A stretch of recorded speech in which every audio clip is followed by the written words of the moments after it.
On the surface, this trail may be a quest for another summit. But oh, those trees. It's really about the trees.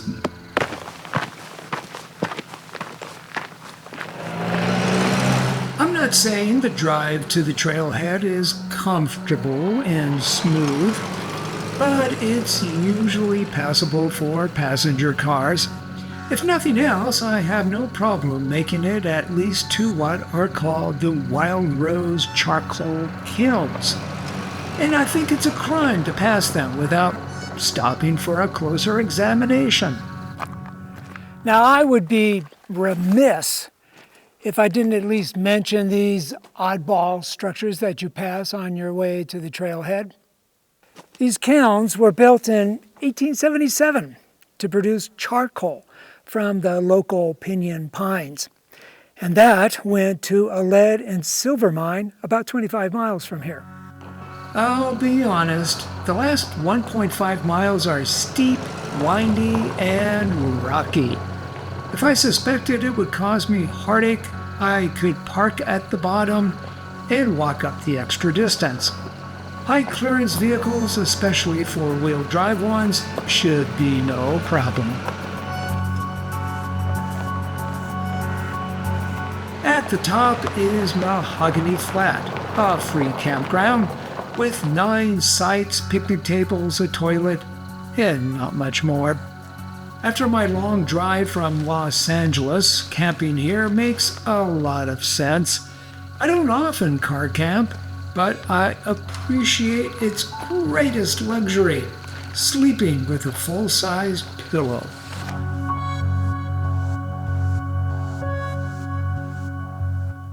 The next morning, I moved my car to a small parking area at the trailhead. Elevation is a smidge less than 8,200 feet.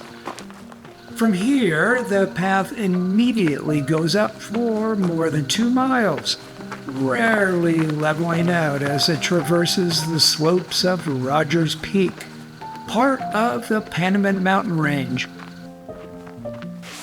Whew. 1.5 miles before realizing I hadn't put on any sunscreen.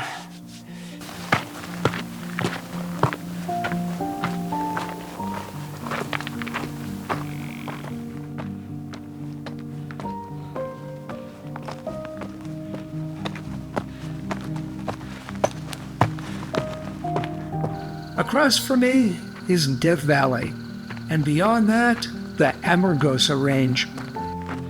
A reminder that I'm above one of the hottest places on Earth. It gets blistering hot up here during the summer, even at this altitude. For a day hike, I trust the security of bringing at least 3 liters of water.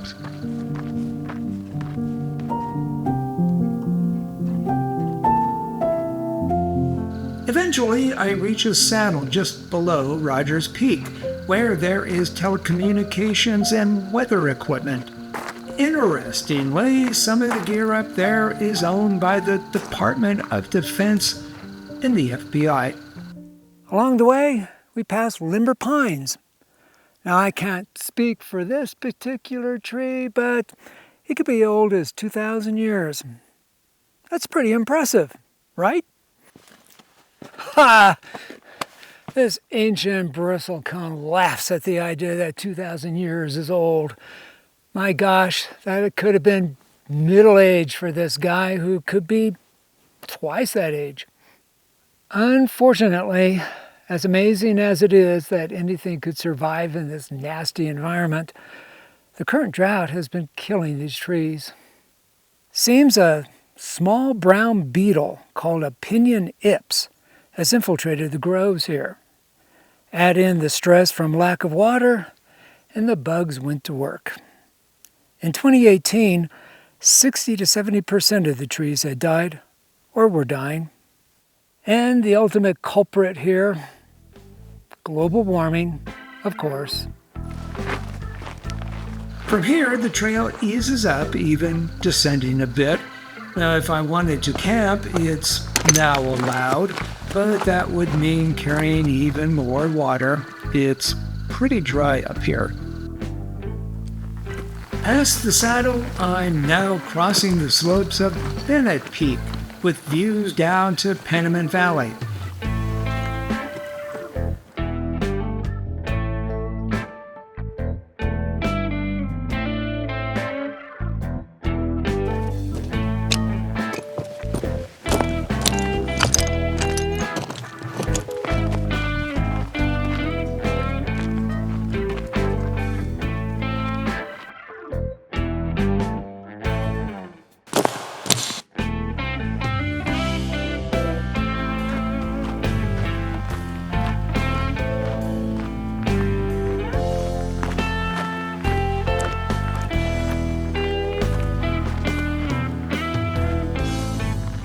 For about 2 miles, the traverse makes for a pretty easy hike. Well, until I realize the peak in front of me is Telescope, and it looks like a healthy climb. But, as I often say, the panoramas offer a little distraction, if not a reward for the effort.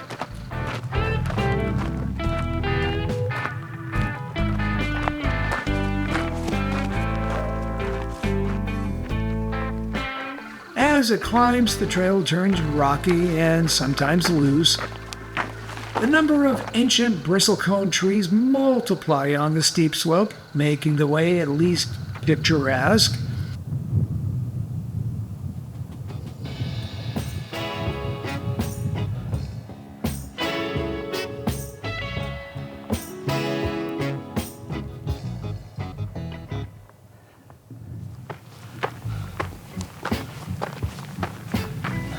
Then, just as it appears I'm going straight up, I hit a series of switchbacks. It's the route's way of telling me I'm near the top.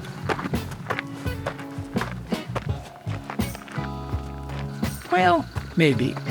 There's first a false summit. And with a little more pumping, I come to the official peak.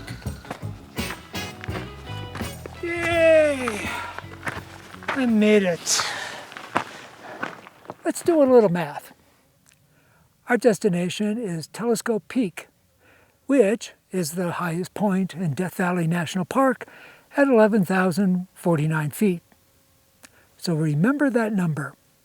Okay, as you look out from the summit, you can see a point below us that's 11,331 feet lower. Wait a minute. That's a 282-foot difference. Maybe it's not a math problem so much as a geography quiz. I'll have to get back to you on that. To the east is Badwater Basin, which is the lowest point in the U.S. at minus 282 feet. So let's review. The summit here is at 11,043 feet, which is measured from sea level. And way down there is far below sea level. Now do you get it? As compensation for the climb, it appears that no point in California or Nevada is outside my view, with the caveat that a clear day is required. Mount Whitney and the Sierra Mountains are visible.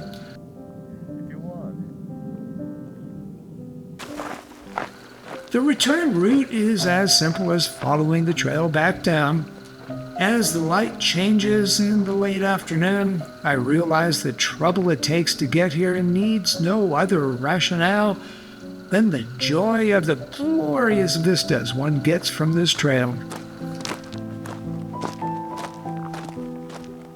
Perhaps impulsively, when I pass this ancient bristlecone, I want to encourage it. Hang in there despite those miserable beetles. I'll be back, even if it's 10 years from now. To a 1,000-year-old tree, that won't be much of a wait.